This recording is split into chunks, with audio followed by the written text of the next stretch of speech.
A weird one. As you can see, we've got a Geo MV 1FS, when this is going to be one of the newer ones.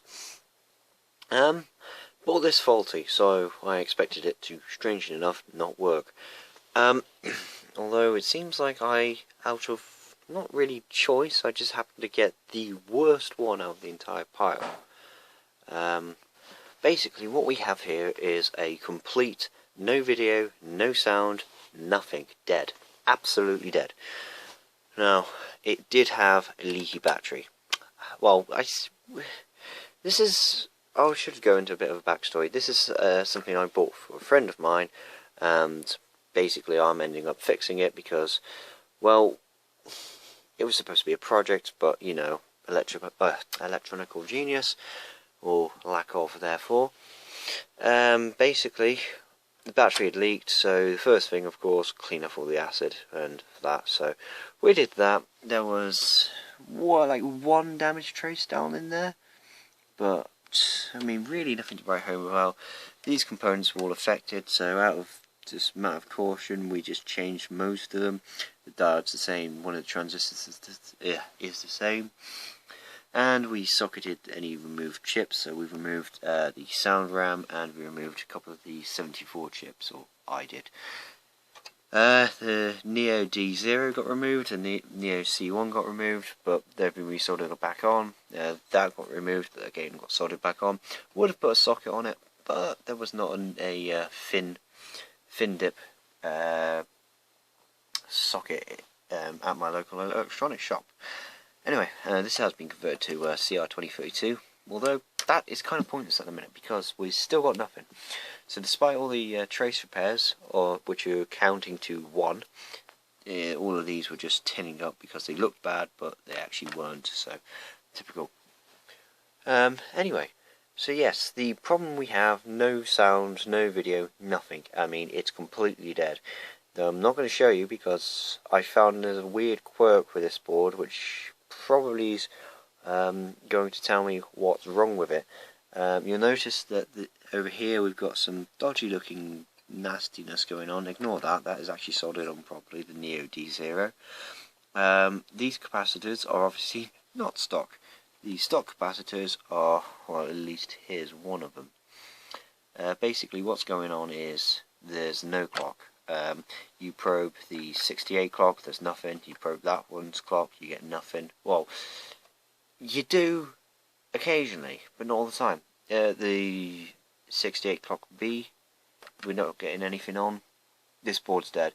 Worst of all, it was watchdogging as well. And the other thing I noticed, the Yamaha chip was running very hot. Now, I know, and I've read about it, that these boards do, at least on the Yamaha chips, they do run hot. The other concerning thing is, the LSPC2 chip is running pretty damn hot as well. Like, probably getting to around the 60-degree region, which, I mean, if that's dead, I mean, this board's basically game over, because what are you going to do? Is it worth to replace this chip? I mean, it's a, what is it, 176 pin package, quad flat pack, and I mean, I can replace that if I wanted to, but is this board worth it? I mean, that's what I have to ask myself. So, right, what I've done basically is, first of all, originally I didn't seem to be getting any clock, and I checked here, I checked on the Xtal input, there was nothing, absolutely nothing. The 24 meg clock was not running, so clearly, that, you know, and the reason I did that was because I was not getting 68 clock, wasn't getting a Z80 clock, wasn't getting a 68 inverted clock, so, you know, the logical choice is to just check the main clock, and that wasn't running.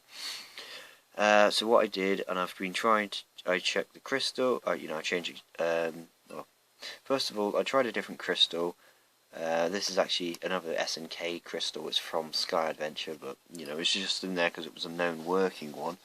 I've also tried, and it did kind of do something. It's one of these crystal oscillator packages, because you notice that they do have the space for them. The only thing is the output didn't seem to be widened, so I bridged that, but it worked half the time. Like, I mean,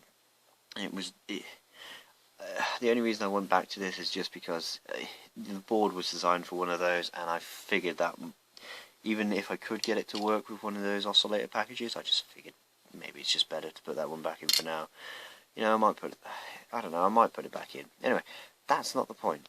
So enough of me babbling. What I'm going to show you is what's actually happening, because this is weird.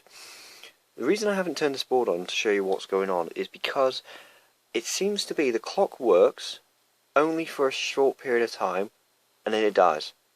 And it doesn't just work like you get a nice square wave. It's like a saw blade almost, but on the oscilloscope it'll sort of go in, then go out, then go in, then it'll go really far in, then it'll go out, and then it'll just die. It's really strange, and it takes about 30 seconds for it to do it, which is almost like something's dragging that Neo-Do and killing it, and I'm not sure what's going on.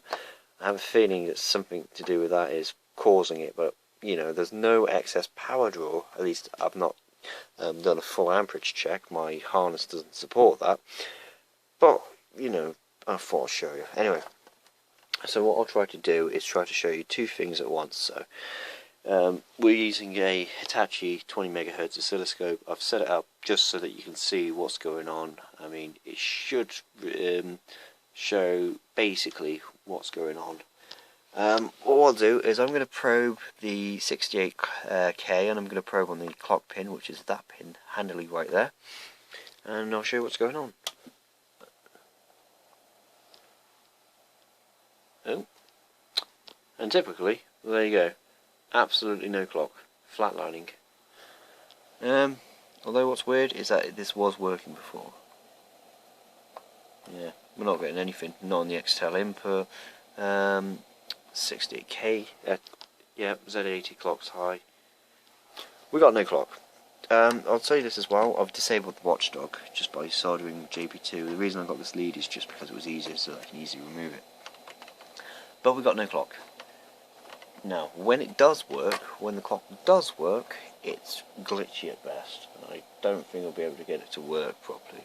So, and it only seems to work every now and then.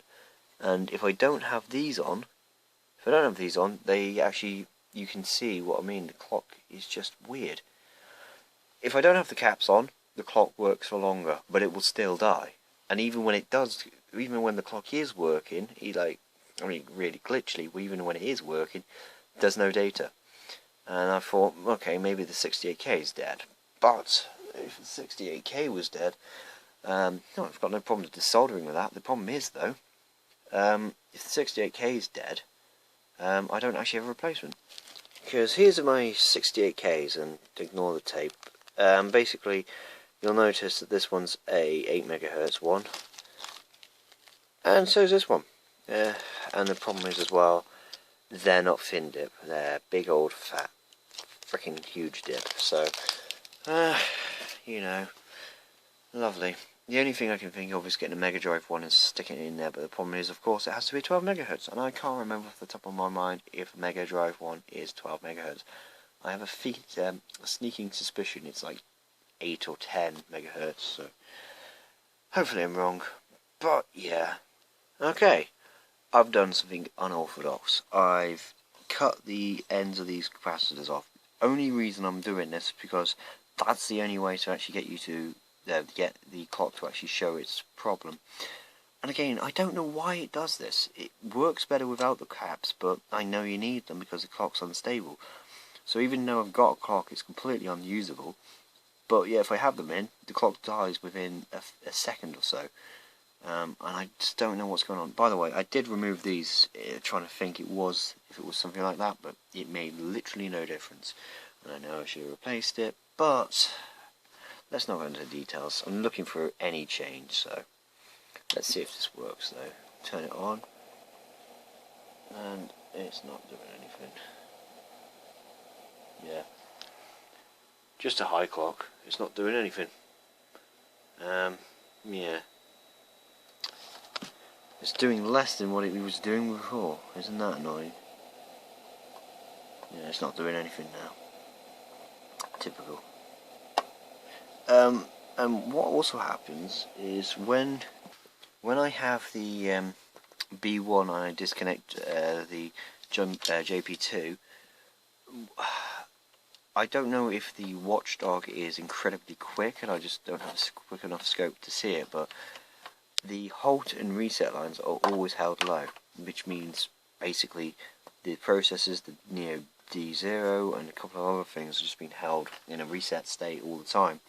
And it's not like it goes lower and then higher than low, and keeps resetting. It just blips for a second, like not even a second though.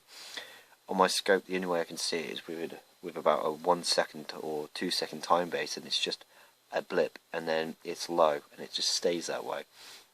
Which again, I don't know if there's a problem with the 68K writing a watchdog reset to the B1, or whether the B1's got a fault. I don't know. Something weird and funky's going with this board. Yeah, basically, I can't seem to get it to do the clock fault. But like I said, it's weird. If you do get a clock working, it's like a saw blade. And when I say that, I mean it's a straight line. It then goes down, curves, then comes up, then goes across. It's basically like as it's falling, the signal's falling, it curves and tapers down. And then you'll notice it, because I tried to measure it, and every time I try to measure it, it just slowly moves in, and like the pulse width moves in, and then it'll go apart, and then it'll go in, and then it'll eventually get to a point where it just really quickly goes in, and then it just dies, and then it just stays high. So yeah, something's weird. I know that the X-Tal is working at least, and I know that the Neo Neo D0 is working. But I'm just not getting a clock, and I've no idea what's going on. I'm starting to believe that this could be a completely lost cause, but the fact I see some stuff, and I do occasionally, sometimes very rarely get RAM activity. Not from the Z68, but I do get RAM activity, so I don't know what's going on there. Maybe it's just a red herring, but I'm just not getting a whole lot of life out of this board, and I know why, because like I said, there's no clock. And I don't know if this 68K is dead. I haven't removed this chip yet. Maybe there's something under it, but all of the address lines are connected, all of the data lines are connected. I've checked the the AS line, I've checked the other control lines, checked the communications between 68K and B1, I've checked the communications between 68 and work RAM. I've even checked the communications between the Neo D0 and the Neo C1, and it should be there, but like I say, there's no data being travelled. The ROM is not accessed at all. I've tried multiple times, it just never gets accessed. Well, I had once, it was being accessed, but I think it was a glitch. And there is no life at all. Even when it does show life, it just does nothing. The screen is completely black. In fact, it's so bad, when you turn on the Neo Geo, it doesn't even blip on the screen. And the worst part is, I checked the C-Sync line, there's nothing. There's absolutely no signal there. I checked the RGB lines, there's no signal. They're stuck in about 2 volts, and maybe they're oscillating very slightly, but they're not doing a whole lot. And if you listen to the speaker, it's not even doing a click of death. So again, maybe the click of death is because I'm shorting out the watchdog, but at the minute I'm really confused. I have no idea what's going on, and I'm hoping that maybe someone with more knowledge than me can say, oh, it's that, and you need to do this to solve it. Because I'm at a loss. We should have a clock, and there's nothing to make it not work. It may have leaked, the battery may have leaked, but really, it's probably the best example of a battery leaking and just being caught in time, because there is no damage. There was one dead trace down there, one, and that's the only one I've seen on this board that has really been a problem. Everything else has been fine. I've even changed these work RAMs about, and again, makes no difference. Work RAMs, and I know that's the SRAM. And again, I haven't checked down here, admittedly, but I haven't had much need to. I didn't think I had much need to check it, but yeah. And like I said, this LSP2, yeah, that's already hot. It's I could keep my finger on there, but it's verging on painful. In fact, it is painful to touch that. So I'm thinking if that's dead, then well, maybe the board's just for parts. And even then, the Yamaha chips gets to about the same temperature, but I don't know if that's normal or not. So yeah, that's where I'm up to at the minute with it. So really, if there's anyone that has any idea what's going on, or whether they can just say, you know, look towards a new one, because I would love to get this working. Mainly because it was a birthday gift, and you know, the guy who I got it for really wants a Neo Geo, and I thought, you know what, I'm going to be nice, I'm going to get him something he really likes. And out of all the boards, and I knew it was going to be faulty, and I knew that, and I said to him that it would be it would be faulty, but I thought, you know, nice project. But out of all the boards, oh well, yeah. Like I say, if anyone has any more knowledge, by the way, the dip switches are off, so don't say anything like that. And the voltages, I'll show you now using my overly priced multimeter. At least it's auto ranging. If I just get you the voltages, so that wire coming off that cap is ground, by the way. That's going into the oscilloscopes, because even though I have ground on the power supply, I was making sure that the ground, it was a very adequate, you know, it's adequate for purposes. Hold on a sec.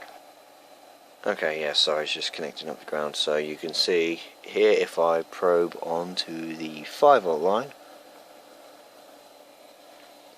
okay, it's maybe a tad high, but I mean 5.09, I'm happy with that.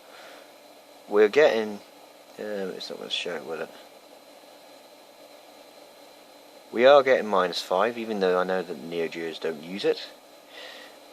And we're getting 12.3, and I know that's just for the audio amp circuitry, so yeah. And I'll even show you, let's go on to this random chip up here.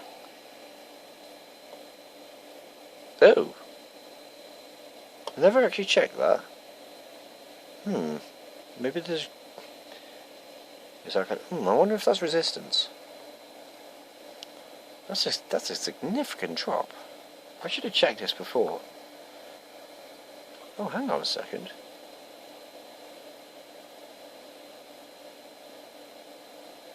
What the hell's going on here? Oh, that's interesting. So apparently on one of the chips I'm getting full voltage, and on the other chip I'm not getting anything. Is that the same for the RAM chips? So on the RAM chips I'm getting... This gets weirder and weirder by the minute. Oh, I wish I knew what the pinout of a Z80 was in my mind, but I don't. All I know is where the clock line is. We're getting 5 Okay, so that chip there is not getting the right voltage. Interesting. I just learned a lesson in actually checking to see what the bloody circuitry was. Yeah, that was coming through that diode, so, you know, 2, well, I can't even, no, 0.7 of a drop. Yeah, that'll be what that is. But yeah, something weird's going on with this board, and I have no idea. I'm really thinking that there is something just dead, and I can't see it. The problem is I don't know if it's a custom, and if it's a custom, it's, well, the whole board's custom essentially. I mean, what, 1, 2, 3, 4, 5, 6, 7, 8 chips that are completely custom, and they're all doing system architect, like system controls, and anyway, yeah. If anyone has any ideas, please let me know. Or tell me what's the cheapest you'll sell a Neo Geo for. And really cheap is better, because I don't even care if it's got some random graphics faults or sound faults. Anything's better than this, I think, at the minute. Anyway, thanks for watching.